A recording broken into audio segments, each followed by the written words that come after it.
My father was an islander. My grandparents, well, they lived and died there. So I spent all my holidays on the island. As soon as school broke up, I wanted to be off on the bus to the island, which I was lucky that I was able to do that. During the war years, my father was a prisoner of war in Japan, and he was away for 3.5 years. And my mother's sister and her, there was 5 children, and we all went to the island. None of us were at school, so we had months and months playing on the island. Years later, I said, that was lovely. My mother said, no, it wasn't. She's because in those days, there was no toilets. And they had to go to the beach with the buckets. Dump them. I could never understand why we were never allowed to swim at the beach.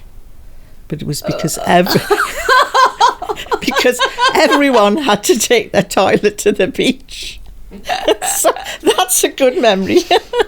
And Mother said it was awful, but as children we didn't know anything about that. We just loved it. When my mum talks about being on the island, it's about racing snails and the games. But I'm wondering what my gran was doing then. What would she be doing while you were all playing? They had to go to the well. They had their gird and they had their 2 buckets to bring their water. Everything had to be carried to the house. I mean, to wash, you had to, there would be up and down. If there was 7 of us, there would be quite a bit of washing to do, and water. And I can remember being washed. It was always, you got your faces washed first. There was a queue of us, faces washed. and then hands and knees. The boys were always last in the line. It was definitely shared baths. And who did you stay with on the island? Well, we were in my grand's house because they were in Alnwick at that time. And that was what's her name? Gran Douglas. When my grandfather knew that she was dying, he just went to bed and just lay and wouldn't open his eyes. He just lay in the bed. And when she died, they came in and told him, and he said, have you told them on the island to toll the bell? Because when anybody dies on the island, they toll the bell, big time. It's quite a... so everyone knows that somebody's died. And my granny had been a bidder. What's a bidder? Well, when anybody died on the island, to tell everybody when the funeral was, they used to go around and they used to knock at the door and say, I bid you to invitation to go to the funeral of such and such a person. And there was just certain ladies of the village that did it, and my granny was one of those. Sarah. I mean, Auntie Jean used to talk about it. Maybe it had died out by the time I was there, but that was one of the rituals of a death. Traditions. A bidder. Yeah. And what about, you've told me about funerals on the island? And the first funeral I ever saw must have been my granny's cousin. And I mean, the children weren't allowed to go, but I remember hiding behind the Crown and Anchor and watching them coming, because they had lived up on Fiddler's Green. The coffin came first, and then all the women came 2 by 2 carrying the wreaths, and the men followed on. And it was very strange because they were all in black, completely from head to toe, these figures, and it was very strange. But when my grandfather, I can't actually remember my granny, but it must have made a big impression when my grandfather died, because he died in Alnwick and they took the body, and his brother was still living. So of course they wanted to see the body when they so they had to take the coffin into the house, and the lid was opened so that the brother could see him. It was very weird. That was the first time I had ever seen anyone dead. And then the coffin came out of the house and we followed on. But all the men were standing at the doorways or at the end of the street. I can remember walking up the front street and they were standing on the corner, both corners. And then we turned along where the hall is, along there, and then they were waiting outside the church gates, and all the men just followed on. And it was just, well, it was so quiet. I mean, there wasn't the traffic that there is now, but it was, oh, I don't know, it was just these men follow.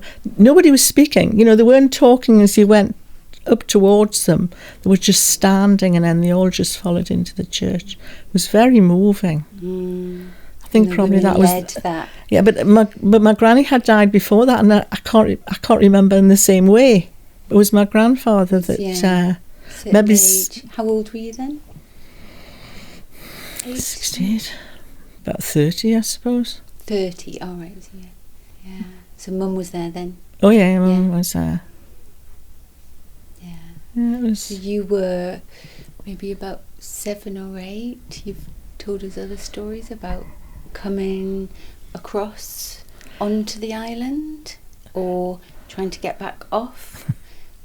I'm sure lots of people have stories about getting on and off the island, but this. Well, I mean, now you think that it's a river going under the bridge, but in those days the water was just like covering the sand, and the road wasn't as straight across. You sort of veered to the left a bit, and there was water, but it was just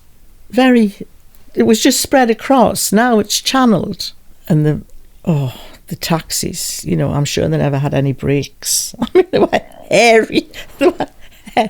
And of course, during the war years, they had put cars on the sands, so that no planes could land. They were just stuck there. I think people thought that they had broken down, but it wasn't. It was just in case the aeroplanes could land, because it's a big expanse of space. But I think in those days, the post office had a horse and cart, it was. And if they could get the post to the trains, they did it. If the tides weren't huge, and I was on the Pony and Trap, and it was thunder and lightning.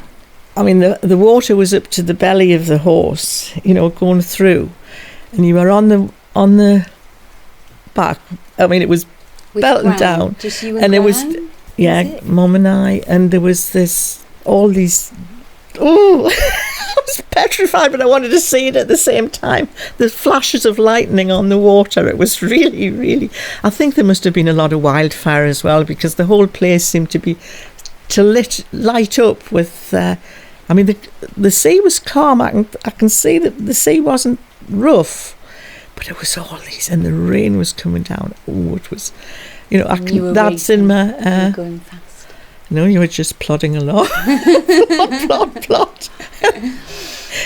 but that was when there was horse and cart. So I wouldn't be very old. It was quite fascinating. That I did love it. Look, it's one of the pictures that you keep in your mind forever. If I could have painted, I could have maybe.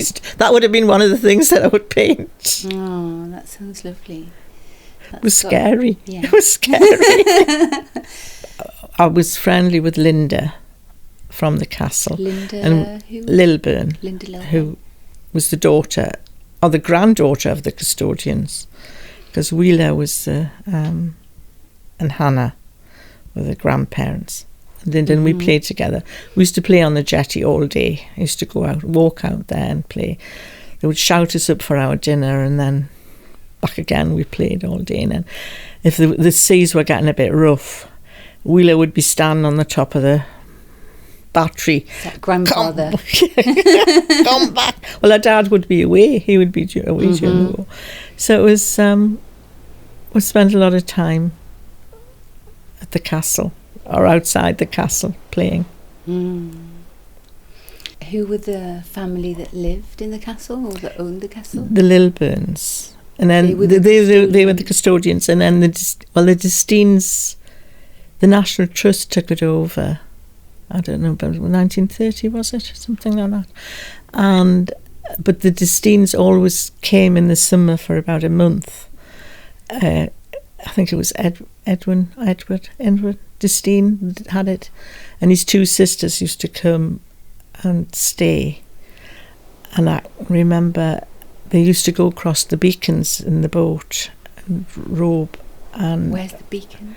Where the beacons are, to the side, Bamborough side. And we used to go across there, and they said if we found any cowrie shells, they would give us 6pence.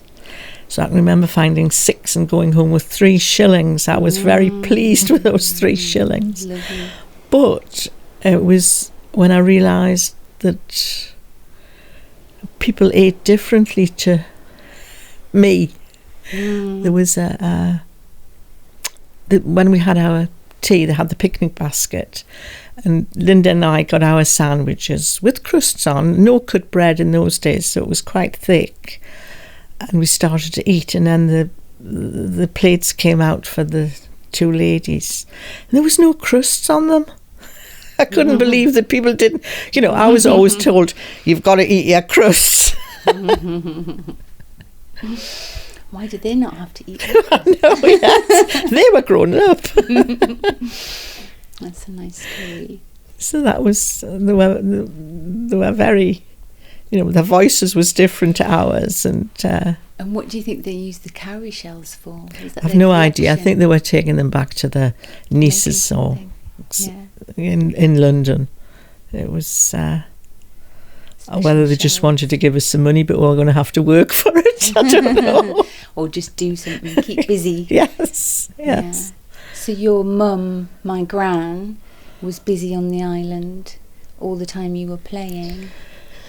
Well, in those days, I used to go on my own to the island. I was put on the bus at Alnwick and got off at Beale, and somebody would meet me and go over to go to grandparents.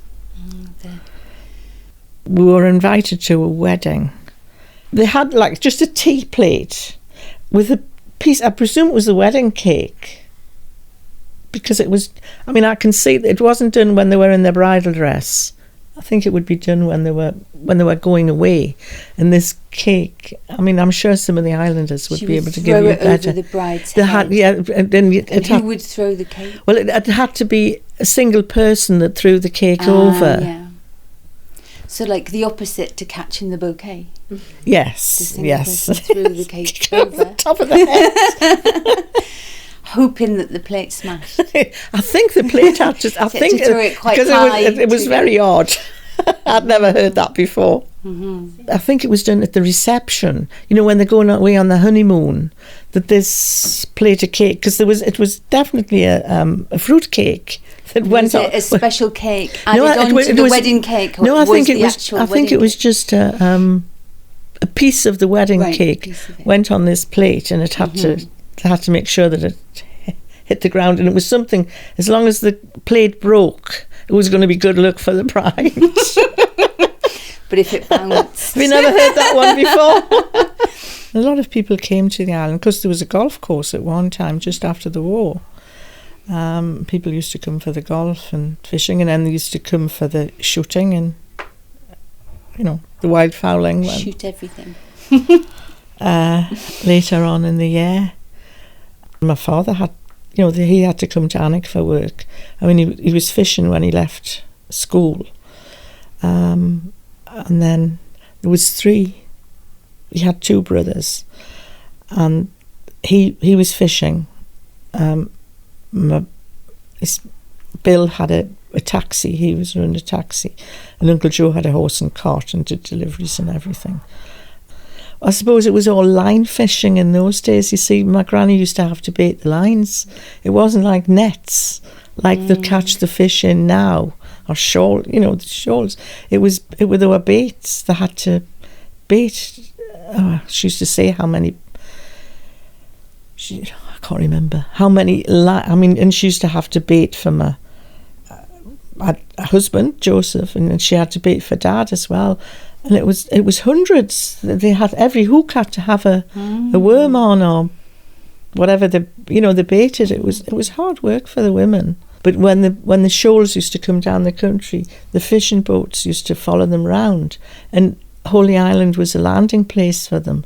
And the fisher lasses used to come, and they used to have to clean and bait, and until they moved, till the herring went further down the country. And I think they must have gone round Britain, and they ended up down in Grimsby. So that was, and when all those, you see, the herring boats that are on the beach, those are the old herring boats.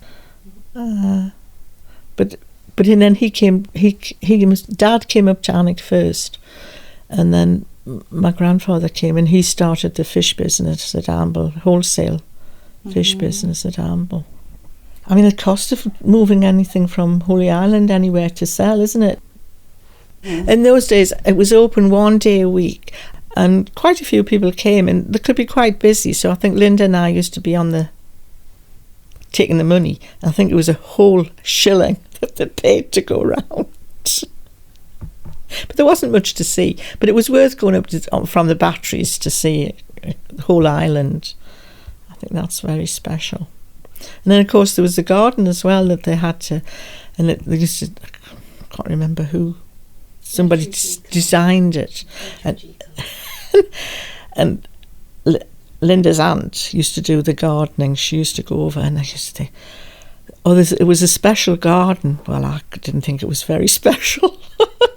And then Robe was the sort of handyman. And I can remember they would say there's no water, so they must have got their water from somewhere at the bottom, because there's where the old railway line was, there was like a lean-to, and I mean I can remember I used to pump and pump and pump. Must have been to get the water from the up into the castle for them. So they were quite lucky. They didn't have to take pails of water from the well up to your home.